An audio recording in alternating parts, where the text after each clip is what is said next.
as you can see, I have now carbon fibre wrapped the winglets and pre-assembled them so I know where things are going to go. It took a bit of time to actually do this manually, so I hope I've done a good job of it. And the next step is to actually put this onto the bike, and I'll continue with the video just to show you what it looks like.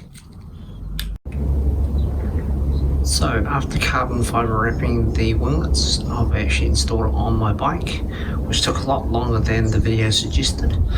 So let's have a look.